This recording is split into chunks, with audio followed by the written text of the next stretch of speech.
हरे कृष्णा। आखिर क्यों पीपल के वृक्ष की पवित्रता का धार्मिक कारण क्या है? पीपल के वृक्ष की पूजा क्यों होती है? पीपल के वृक्ष समस्त वृक्षों में सबसे पवित्र है। अर्थात पीपल का जो वृक्ष है वह सबसे पवित्र इसलिए माना गया है क्योंकि हिंदुओं की धार्मिक आस्था के अनुसार स्वयं भगवान श्री विष्णु जी पीपल वृक्ष में निवास करते हैं। श्रीमद्भागवत गीता में स्वयं भगवान श्री कृष्णचंद्र जी अपने श्रीमुख से उच्चारित किए हैं कि वृक्षों में मैं पीपल हूँ। स्कंद पुराण के अनुसार पीपल के मूल जड़ में विष्णु, तने में केशव, शाखाओं में नारायण, पत्रों में भगवान हरि और फलों में समस्त देवताओं से युक्त अच्युत भगवान सदैव निवास करते हैं।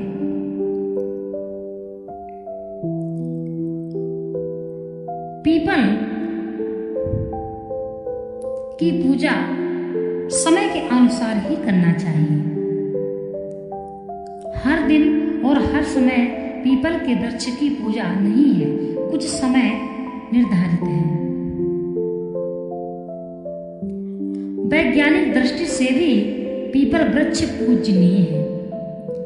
पीपल एक मात्र ऐसा वृक्ष है जो 24 घंटे दिन रात ऑक्सीजन का उत्सर्जन करता है और जो जीवधारियों के लिए प्राणवायु कही जाती है। प्रत्येक जीवधारी ऑक्सीजन लेता है और वैज्ञानिक खोजों से यह तथ्य सिद्ध हो चुका है कि ऑक्सीजन देने के अलावा पीपल वृक्ष में अन्य अनेक विशेषताएं हैं, जैसे इसकी छाया सर्दी में उष्णता गर्मी देता है और गर्मी में शीतलता देती है। इसके अलावा पीपल के पत्तों से स्पर्श करने से वायु में मिले असंक्रामक वायरस नष्ट हो जाते हैं। आयुर्वेद के अनुसार इसकी छाल, पत्तों और फल आदि से अनेक प्रकार की रोगनाशक दवाएं बनती हैं। इस तरह वैज्ञानिक दृष्टि से भी पीपल वृक्ष पूजनीय है। हम पहले भी बता चुके हैं कि जो हमारे शास्त्रों में पूजनीय है, माननीय है, वह विज्ञान भी उससे सहमत है। वही स्वीकृति विज्ञान भी देता है। अब हम बात करेंगे, क्या गौमूत्र पवित्र है?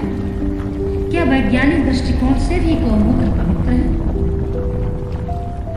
हिंदू धर्म परंपरा के अनुसार गाय को माता समान माना गया है। गौ माता सूची पवित्र है, उनका मुख का भाग अपवित्र माना गया है, किंतु पीठ के पीछे का भाग पवित्र माना गया है। अतः गौमूत्र और गोबर दोनों पवित्र है। गौमूत्र में पारद और गंधक के तत्व गुण अधिक मात्रा में पाए जाते हैं। गौमूत्र का सेवन इस्तेमाल करने से पीलिया और जिगर के रोग नष्ट हो जाते हैं। गौमूत्र कैंसर जैसे भयानक रोगों को भी ठीक करने में सहायक है। संक्रमण से उत्पन्न बीमारियां भी ठीक हो जाती हैं। इस तरह वैज्ञानिक दृष्टि से भी यह पवित्र है। हमारे धर्म में जो बताया गया है वही विज्ञान भी कहता है। गंगा जल अति पावन पवित्र क्यों कहा जाता है? गंगा को देवताओं की नदी कहते हैं। इसके जल में कभी भी कीड़े नहीं पड़ते। इसका उद्गम स्थल गोमुख है, जिससे कारण इसका जल पवित्र माना गया है। अब समझिए, गाय का दूध पवित्र है तो कैसे? पौष्टिक एवं सत्वगुण प्रधान गाय का दूध देवताओं को चढ़ाया जाता है। आपने सुना होगा कि पूजा में गाय का दूध चढ़ता है। धर्मशास्त्रों में गो दूध को पवित्र माना गया है। गाय के दूध के सेवन से संग्रहणी शोथ आदि रोग नष्ट हो जाते हैं। यह स्थूलता, मोटापा और मेदा वृद्धि को भी दूर करता है। इसमें प्रोटीन एवं विटामिन उचित मात्रा में पाया जाता है। बालकों के लिए अति उत्तम है। माँ के दूध के बाद डॉक्टर बच्चे को गाय का दूध पिलाने की सलाह देते हैं। आपने सुना ही होगा कि बच्चों को गाय का दूध ही लाभदायक होता है तथा इसी तरह से अब हम बताएंगे बिना स्नान किए भोजन करना उचित है अथवा अनुचित है। शास्त्र कहता है कि बिना स्नान किए भोजन करना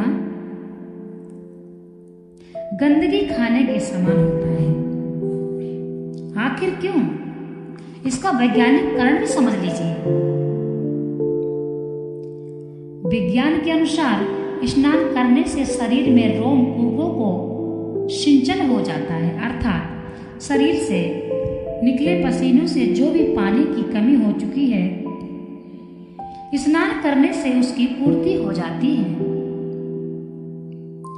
शरीर में शीतलता और स्फूर्ति आ जाती है तथा भूख भी लग जाती है। यदि भूख पहले से लग रही है तो बढ़ जाती है, तब भोजन करें। इस तरह भोजन का रस हमारे शरीर के लिए पुष्टिवर्धक सिद्ध होता है। बिना स्नान किए भोजन कर ले तो हमारी जठराग्नि उसे पचाने के कार्य में लग जाती है। उसके बाद स्नान करने पर शरीर शीतल पड़ जाता है और पाचन शक्ति मंद पड़ जाती है। जिसका परिणाम यह होता है कि भोजन पूर्ण रूप से नहीं पच पाता और कब्ज अथवा गैस की शिकायत उत्पन्न हो जाती है। क्या स्नान करने से पहले कुछ खाया जा सकता है? स्नान करने से पूर्व यदि जोरों की भूख लगी है तो स्नान किए बिना तरल द्रव रूपी भोजन किया जा सकता है, जैसे दूध, गन्ने का रस, फल का भी सेवन कर सकते हैं। औषधि भी ली जा सकती है। यह नहीं है कि बिना नहाए, बिना स्नान किए नहीं खाना चाहिए।